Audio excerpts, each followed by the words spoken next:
Hello friends, வணக்கம். Welcome to Chitra's cooking. இன்றைக்கி காலையில் ரொட்டீன் என்ன அப்படின்னு பார்க்கலாங்களா. காலையில் டிஃபன் இன்றைக்கி ஸ்டப்பிங் சப்பாத்திக்கு எல்லாம் ரெடி பண்ணி வச்சுருக்காங்க. டீ போடுறதுக்காக பால் வந்து ஸ்டவ்வில் வச்சாச்சு.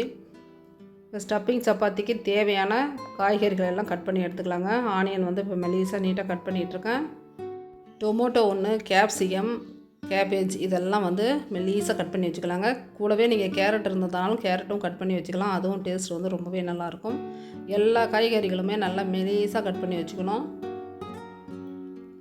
இதனுடைய டேஸ்ட்டு வந்து ரொம்பவே நல்லாயிருக்குங்க. சின்ன பசங்க ரொம்ப விரும்பி சாப்பிடுவாங்க. இதில் வந்து நீங்கள் மயோனிஸ் வச்சுக்கலாம். டொமேட்டோ கெச்சப்போ இல்லை டொமேட்டோ சாஸோ நீங்கள் வச்சு சாப்பிட்டிங்கனாலும் டேஸ்ட் ரொம்ப நல்லாயிருக்கும்.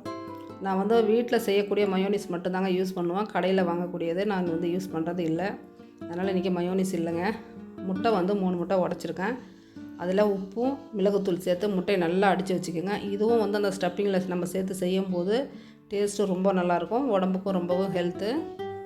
இப்போ முட்டையை அடித்து நம்ம எடுத்து வச்சுட்டு இப்போ கடாயில் ஆயில் சேர்த்துருக்கோங்க. நம்ம கட் பண்ண ஆனியனை சேர்த்துடலாம்.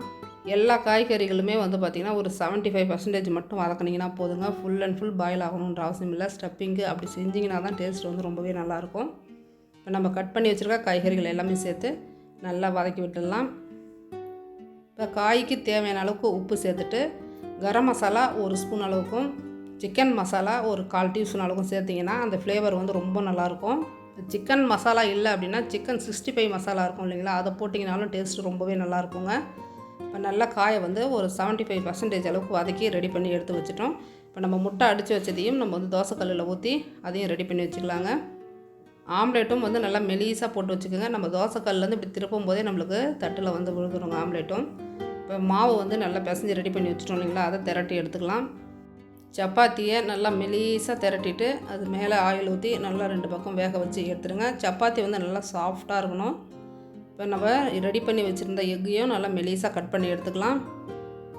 நம்மளுக்கு சப்பாத்தி ரெடி ஆகிடுச்சிங்க. அதில் பட்டர் வந்து லைட்டாக தடவி விட்டுட்டு நம்ம ரெடி பண்ணி வச்சுருக்கக்கூடிய காய்கறியை ஸ்டப்பிங் அது உள்ளே வச்சுட்டு மேலே லைட்டான அந்த முட்டையும் வச்சு ரோல் பண்ணி கொடுங்க. பசங்க வந்து ரொம்ப விரும்பி சாப்பிடுவாங்க. டேஸ்ட்டும் ரொம்பவே நல்லாயிருக்குங்க.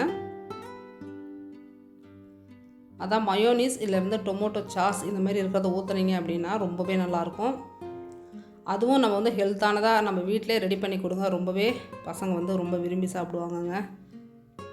ஸ்டப்பிங் சப்பாத்தி ரெடி ஆகிடுச்சிங்க. காலை டிஃபனும் இதுதான், லஞ்சுக்கு இதே வைமா எனக்கு ரொம்ப பிடிக்கும், நாங்கள் இதே எடுத்துகிட்டு போயிடுறோம்னு சொல்லிட்டாங்க. அதனால் அதே வச்சு பாக்ஸில் கொடுத்து விட்டாச்சுங்க. காலையில் எழுந்திரிச்சு டீ வந்து போட்டுட்டு இந்த வேலைகள்லாம் அவங்கள ரெடி பண்ணி கொடுத்து அனுப்பி விட்டுட்டு அதன் பிறகு தாங்க உட்காந்து ஒரு கிளாஸ் அளவுக்கு டீ குடிக்கிறதுக்கு நம்மளுக்கு டைம் இருக்கும்.